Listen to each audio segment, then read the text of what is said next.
Da da da da da da da. Hi everyone, it's Mr. Alqamoussi, and today we're going to explore the part of speech called a conjunction. Of the three different ways to combine clauses, the compound sentence is the only one which combines independent clauses, which are in themselves complete sentences.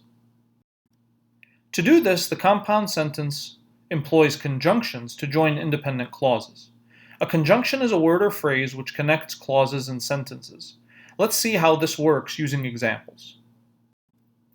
While simple sentences appear fine when standing alone, they can seem rather choppy, repetitive, and even unclear when combined into a paragraph. To make sentences more fluid and concise, we can use conjunctions to combine them.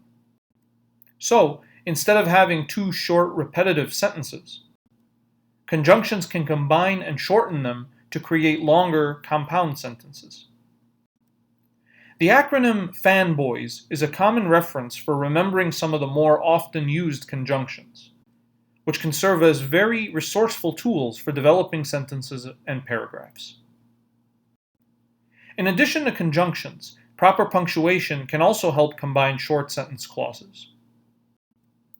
In a future series, we'll examine these punctuation marks in more detail. For now, let's practice what you've learned so far about conjunctions.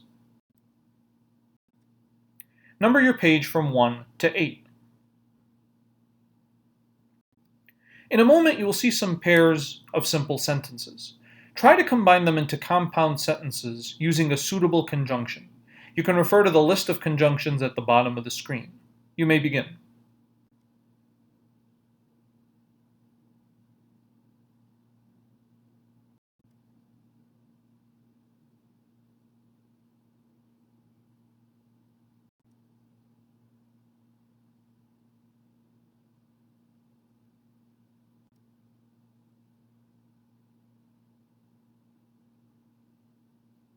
And now, here are the correct answers.